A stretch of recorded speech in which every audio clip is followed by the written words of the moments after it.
Hallelujah. परमेश्वर का धन्यवाद हो एक बार फिर से उसने हमें यह मौका दिया कि हम आपस में एक दूसरे से मिल सकें।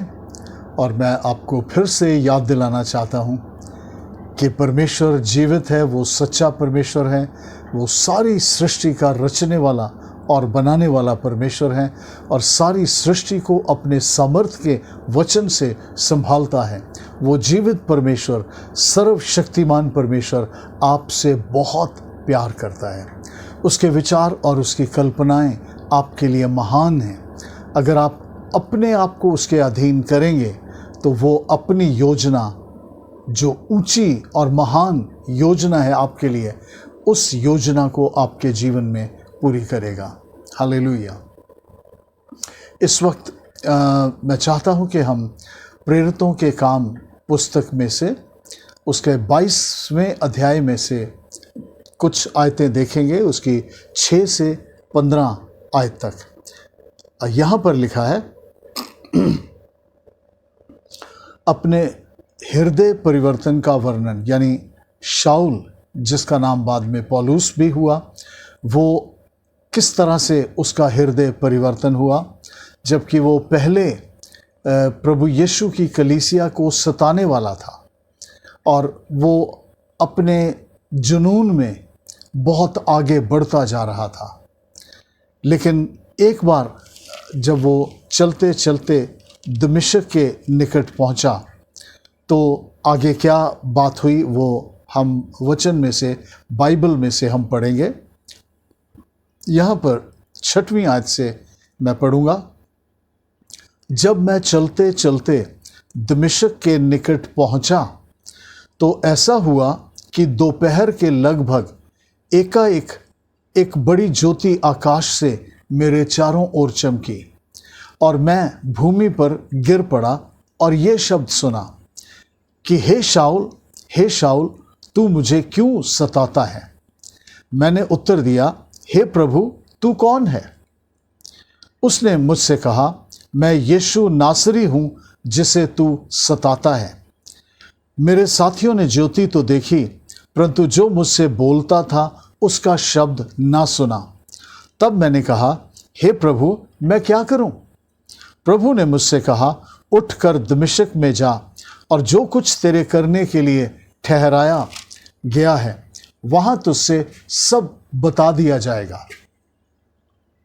तब उस ज्योति के तेज के मारे मुझे कुछ दिखाई ना दिया तो मैं अपने साथियों के हाथ पकड़े हुए दमिश्क में आया। 12वीं आयत। तब हननिया नामक व्यवस्था के अनुसार एक भक्त मनुष्य जो वहां रहने वाले सब यहूदियों में सुनाम था, मेरे पास आया और खड़े होकर मुझसे कहा, हे भाई शाऊल, फिर देखने लग। उसी घड़ी मेरे नेत्र खुल गए और मैंने उसे देखा।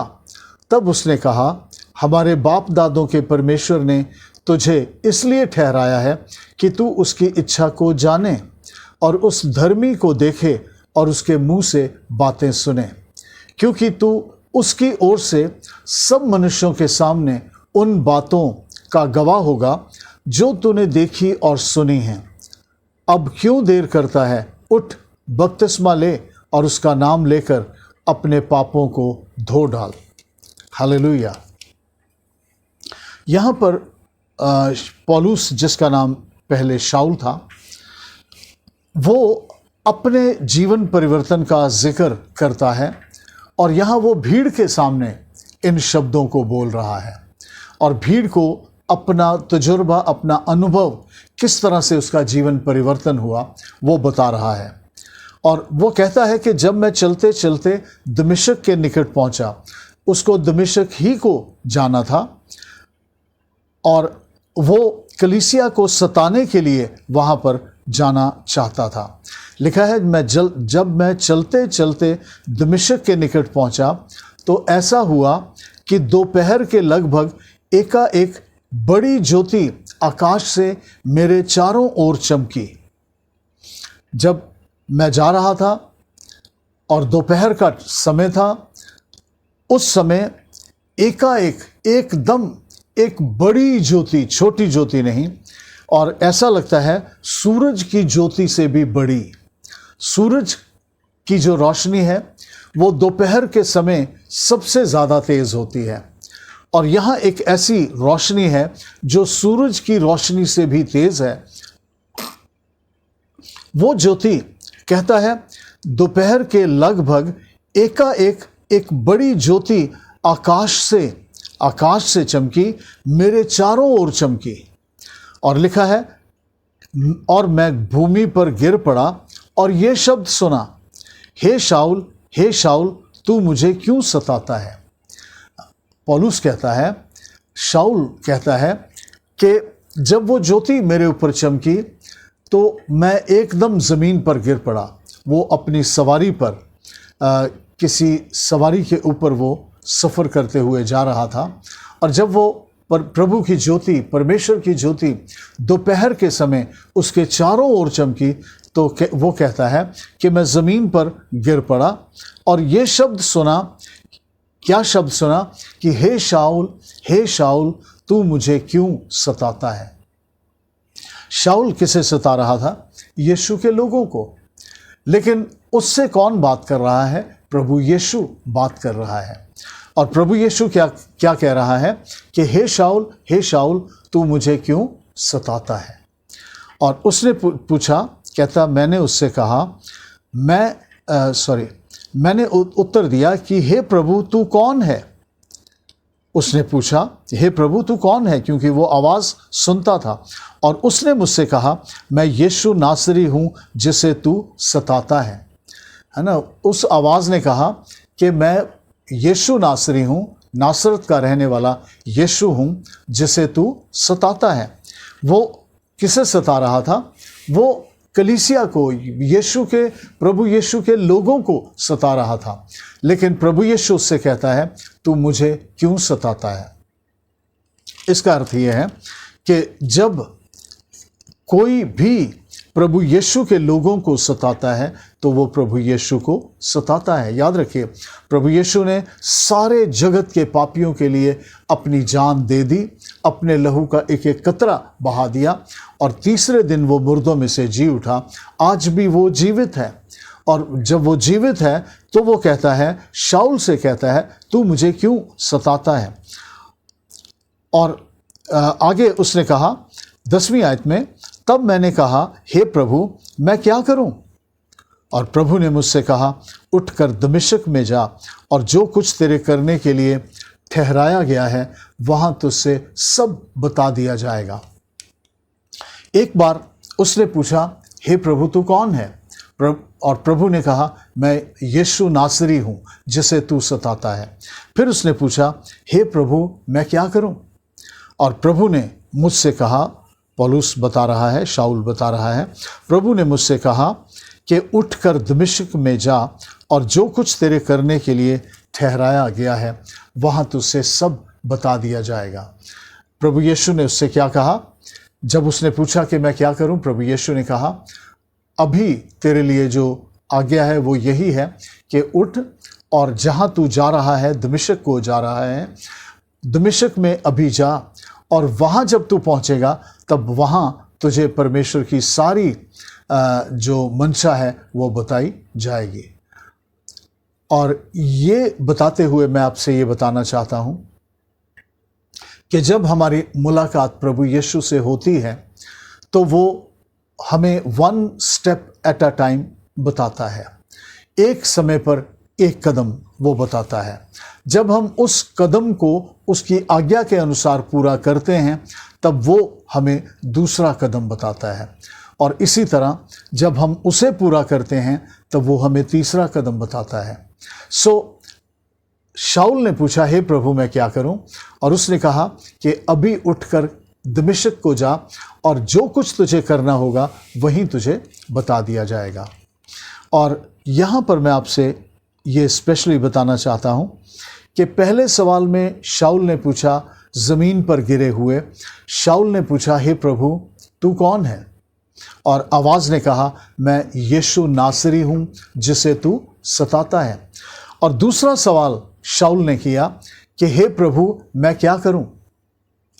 और यीशु नासरी ने कहा कि उठकर दमिश्क को जा और वहाँ पर जो कुछ तेरे करने के लिए ठहराया गया है वहाँ पर तुझे बताया जाएगा।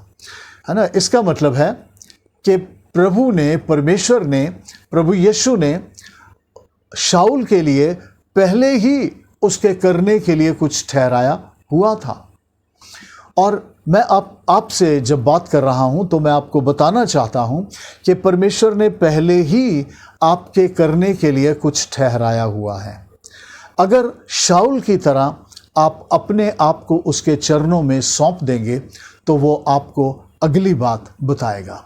लेकिन अगर आप अपना आप उसके अधीन नहीं करेंगे तो वो आपको अगली बात नहीं बताएगा। मर्जी आपकी है, चुनना आपने है कि आप क्या करें। वो ज़रूर अपने आप को हर एक व्यक्ति पर प्रकट करता है। ये उसका काम है, ये उसकी जिम्मेवारी है कि वो जो सच्चा और जीवित परमेश्वर है अपने आप को हर व्यक्ति पर प्रकट करे। और आप जो सुन रहे हैं, मैं आपको भी बताना चाहता हूँ कि उसने ज़रूर अपने आप को आप पर प्रकट किया है। अगर अभी उसने अपने आप को आप पर प्रकट नहीं किया तो एक दिन ज़रूर वो अपने आप को आप पर प्रकट करेगा, क्योंकि उसकी एक स्पेशल योजना है, विशेष योजना है आपके जीवन के लिए।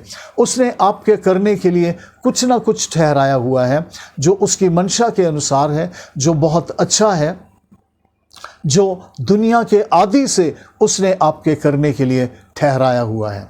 और यहाँ पर उसने कहा कि अभी उठकर दमिश्क को जा और जो कुछ तेरे करने के लिए ठहराया गया है वहाँ तुझसे सब बता दिया जाएगा। है ना। और मैंने आपसे कहा कि परमेश्वर ने आप में से हर एक के लिए कुछ ना कुछ करने के लिए ठहराया है। क्या आप अपना आप उसके चरणों में समर्पण करेंगे? अगर समर्पण करेंगे तो वो अगली इच्छा आपको बताएगा। अगर समर्पण नहीं करेंगे तो ज़बरदस्ती वो अपनी मर्ज़ी आपके ऊपर नहीं थोपेगा। आप चाहें तो यीशु को चुनें, आप चाहें तो यीशु को ना चुनें, लेकिन आपको एक बात ज़रूर मालूम होनी चाहिए कि प्रभु यीशु आपसे प्यार करता है और उसने आपके बदले में अपनी जान सलीब पर कुर्बान की है और वो आपको बचाना चाहता है और स्वर्ग का अधिकारी बनाना चाहता है। वो नहीं चाहता कि आप में से कोई भी नरक में जाए और हमेशा उस जहन्नम नरक की आग में जलता रहे। वो ये नहीं चाहता। शाऊल पर जब उसने अपने आप को प्रकट किया तो पहले सवाल में उसने पूछा कि हे प्रभु तू कौन है? उसने बताया मैं यीशु नासरी हूँ जिसे तू सताता है। और दूसरे सवाल में उसने पूछा हे प्रभु मैं क्या करूँ? और जब उसने ये सवाल पूछा तो उसकी इच्छा थी कि आज मैं अपनी मर्ज़ी यीशु की मर्ज़ी के अधीन कर दूँ। और उसने उसी समय वंस एंड फॉर ऑल, एक ही समय में हमेशा के लिए उसने अपनी मर्ज़ी यीशु की मर्ज़ी के अधीन कर दी। और लिखा है 11वीं आयत में, जब उस ज्योति के तेज के मारे मुझे कुछ दिखाई ना दिया तो मैं अपने साथियों के हाथ पकड़े हुए दमिश्क में आया। जो यीशु ने कहा था कि अभी उठकर दमिश्क को जा, तो ये अपने साथियों का हाथ पकड़ के, क्योंकि अब ये अंधा हो गया था, उस ज्योति के मारे जो सूरज की ज्योति से भी बड़ी थी और वो इस पर दोपहर के समय चमकी थी, और उस ज्योति ने पौलुस को, शाऊल को अंधा कर दिया था। वो अपने साथियों का हाथ पकड़कर दमिश्क को आया, क्योंकि यीशु ने कहा था कि अभी उठकर दमिश्क में जा और जो कुछ तेरे करने के लिए ठहराया गया है वो तुझे आगे बता दिया जाएगा। वो उठा और अपने साथियों का हाथ पकड़कर दमिश्क में आया। और अब वहाँ पर देखिए आगे क्या होता है। लिखा है, तब हननिया नामक व्यवस्था के अनुसार एक भक्त मनुष्य जो वहाँ रहने वाले सब यहूदियों में सुनाम था, मतलब अच्छे नाम का था, मेरे पास आया और खड़े होकर मुझसे कहा, हे भाई शाऊल फिर देखने लग। और उसी घड़ी मेरे नेत्र खुल गए और मैंने उसे देखा। हालेलुया, परमेश्वर का धन्यवाद हो। जब एक बड़ी ज्योति उसके चारों ओर चमकी, तब वो अंधा हो गया। लेकिन जब उसने यीशु की आज्ञा मानी और दमिश्क में आ गया, तब प्रभु यीशु ने अपने दास हननिया को भेजा, जो वहाँ के रहने वाले सारे यहूदियों में सुनाम था, अच्छे नाम का था, बदनाम नहीं था। उसका नाम अच्छा था क्योंकि वो प्रभु की मर्जी पर चलता था। कहता है, वो मेरे पास आया और खड़े होकर मुझसे कहा, हे भाई शाऊल, फिर देखने लग। प्रभु यीशु ने उसे भेजा कि उसके नेत्र, उसकी आंखें फिर से खुल जाएं। और कहता, उसी घड़ी मेरे नेत्र खुल गए और मैंने उसे देखा। परमेश्वर का धन्यवाद हो। और तब उसने कहा, हमारे बाप दादों के परमेश्वर ने तुझे इसलिए ठहराया है कि तू उसकी इच्छा को जाने और उस धर्मी को देखे और उसके मुंह से बातें सुने। है ना, हननिया ने उससे कहा, हमारे बाप दादों के परमेश्वर ने तुझे ठहराया है। क्यों ठहराया है? कहता है, इसलिए ठहराया है कि तू उसकी इच्छा जाने और उस धर्मी को देखे और उसके मुंह से बातें सुने। डायरेक्ट उसके मुंह से बातें सुने, सुनी सुनाई इधर उधर की बातें नहीं, लेकिन सीधा उस प्रभु के मुंह से बातें सुने। लिखा है, तब उसने कहा, हमारे बाप दादों के परमेश्वर ने तुझे इसलिए ठहराया है। देखिए, उसका एक पर्पस है, एक मकसद है। तुझे इसलिए ठहराया है कि तू उसकी इच्छा को जाने, है ना, परमेश्वर की इच्छा को जाने, प्रभु यीशु की इच्छा को जानने के लिए उसने तुझे ठहराया है। और उस धर्मी को देखे और उसके मुंह से बातें सुने, है ना, उस धर्मी को देखे यानी यीशु को देखे और उसके मुंह से बातें सुने। आपको मैं बताना चाहता हूं, जब हम परमेश्वर का वचन बाइबल पढ़ते हैं, तब हम उसके मुंह से बातें सुनते हैं। और आगे लिखा है, क्योंकि तू उसकी ओर से सब मनुष्यों के सामने उन बातों का गवाह होगा जो तूने देखी और सुनी है। हालेलुया, है ना, तू उसकी ओर से, है ना। अब जब तूने अपनी इच्छा उसके अधीन कर दी, अपने जीवन को उसके पैरों के नीचे, उसके चरणों में समर्पित कर दिया, तो लिखा है कि तू उसकी ओर से सब मनुष्यों के सामने उन बातों का गवाह होगा जो तूने देखी हैं और सुनी हैं। जो बातें तूने देखी हैं, जो बातें तूने सुनी हैं, ऐसा नहीं कि कहानी घड़कर नहीं, जो बातें तूने देखी हैं, परमेश्वर आपको भी अपने नाम की महिमा के लिए उन बातों के द्वारा इस्तेमाल करना चाहता है, जो बातें वो आपको दिखाएगा और आपको सुनाएगा, है ना। आप इधर उधर की झूठ मूठ की बातें नहीं करेंगे। आप जो बोलेंगे, यीशु के लोग जो बोलते हैं, जो उन्होंने देखा है, जो उन्होंने सुना है, वही बोलते हैं। और सो यहाँ पर लिखा है, क्योंकि तू उसकी ओर से, यीशु की ओर से, परमेश्वर की ओर से कितने मनुष्यों के सामने, सब मनुष्यों के सामने किन बातों का गवाह होगा? उन बातों का जो तूने देखी हैं और सुनी हैं। झूठ की बातें नहीं हैं, इधर उधर की कहानियां नहीं हैं। जो तूने देखी हैं, जो तूने सुनी है, उन्हीं बातों का तू गवाह होगा। परमेश्वर का धन्यवाद हो, उसके नाम की स्तुति हो। जब साउल ने कहा कि हे प्रभु मैं क्या करूं, तो उसी समय उसने अपना पूरा जीवन प्रभु यीशु के चरणों पर रख दिया और अपने जीवन के आखिरी सांस तक वो अपने जीवन को प्रभु यीशु के चरणों में रखे रहा। उसने प्रभु यीशु के कारण बहुत दुख सहना स्वीकार कर लिया। उसे प्रभु यीशु के कारण बहुत दुख सहना पड़ा, है ना। यहाँ पर एक बात मैं और आपका ध्यान दिलाना चाहता हूँ, वो ये है कि एक समय था जब वो प्रभु यीशु के लोगों को सताता था, और असल में वो प्रभु को सताता था, क्योंकि प्रभु यीशु ने कहा, तू मुझे क्यों सताता है। और अभी दूसरा समय जो उसके जीवन में आ गया, वो ऐसा समय था कि अब वो प्रभु यीशु के कारण दुख झेलने के लिए तैयार है, और उसने बहुत दुख झेला, है ना। अगर वचन में आप पढ़ेंगे तो पता चलेगा कि उसने प्रभु यीशु के लिए थोड़ा नहीं, बहुत दुख झेला, क्योंकि उसने जीवित और सच्चे परमेश्वर प्रभु यीशु को जान लिया था। और दोपहर के समय उसकी मुलाकात प्रभु यीशु से हुई थी, और प्रभु यीशु की ज्योति जो सूरज की ज्योति से भी बड़ी है उस पर चमकी थी और उसने कहा था, हे प्रभु तू कौन है? और दूसरा सवाल, हे प्रभु मैं क्या करूं? और उसने उसी दोपहर को अपने आप को प्रभु यीशु के अधीन पूरी रीति से कर दिया और बाद में अपने पूरे जीवन भर यीशु का गवाह बना रहा। और लिखा है कि पौलुस के हाथों से बड़े बड़े चमत्कार होते थे। बहुत लोग आते थे, अपने रुमाल, अपने अंगोछे प्रेरितों की देह से छुलवा कर ले जाते थे, बीमारों पर डाल देते थे और बीमार चंगे हो जाते थे।